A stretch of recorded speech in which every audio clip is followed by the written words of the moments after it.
ഒരു കാലത്ത് ഖനന പ്രവർത്തനങ്ങളിലൂടെ പരിസ്ഥിതിയുടെ താളം തെറ്റിയിരുന്ന മണ്ണ് ഇന്ന് പൂക്കളുടെ വർണ്ണവസന്തമൊരുക്കി ഏവരുടെയും ശ്രദ്ധ ആകർഷിക്കുകയാണ്.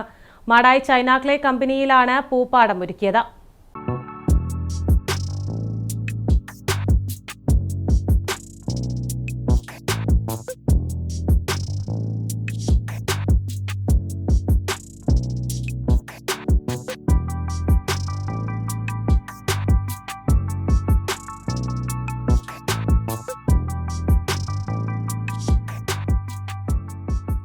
മാടായിലെ ഖനനം നടത്തിയ പ്രദേശത്ത് 1 ഏക്കറിലധികം സ്ഥലത്താണ് ചെണ്ടുമല്ലി കൃഷി ഒരുക്കിയത്.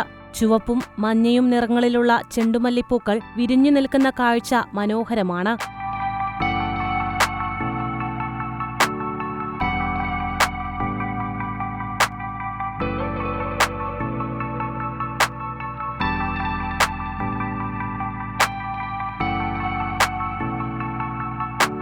പൂർണ്ണമായും ജൈവരീതിയിലാണ് കൃഷിയൊരുക്കിയത്. ഖനനം മൂലം നശിച്ചുപോയ മണ്ണിനെ വീണ്ടെടുത്ത് വളക്കൂറുള്ള മണ്ണാക്കി മാറ്റിയ ശേഷമാണ് ഇവിടെ പൂക്കൃഷി ആരംഭിച്ചത്. പരിസ്ഥിതി സംരക്ഷണത്തിനും ജൈവവൈവിധ്യത്തിനും പ്രാധാന്യം നൽകി ഖനനം നടത്തിയ പ്രദേശത്തെ പൂർണ്ണമായും ബയോഡൈവേഴ്സിറ്റി കേന്ദ്രമാക്കി മാറ്റാനുള്ള പദ്ധതികൾ നടന്നുവരികയാണെന്ന് KCCPL managing director Anakkai Balakrishnan പറഞ്ഞു. നമ്മളിവിടെ ഇത് പ്രധാനമായിട്ടും 2 കാര്യമാണ് ഇതിലൂടെ മുന്നോട്ട് വെക്കുന്നത്. ഒന്ന്, ഈ നാട്ടിലെ ജനങ്ങൾക്ക് മിതമായ നിരക്കിൽ ഓണക്കാലത്ത് ചെണ്ടുമല്ലി കൃഷി കൊടുക്കുക, പൂ കൊടുക്കുക. അതോടൊപ്പം തന്നെ നമുക്കിവിടെ ഈ ഭൂമി കൃഷിയോഗ്യമാണോ എന്നുള്ളൊരു പരിശോധന ഇതിനോടനുബന്ധിച്ച് മറ്റ് പദ്ധതികൾ കൊണ്ടുവരുന്നതിൻ്റെ ഭാഗമാണ്.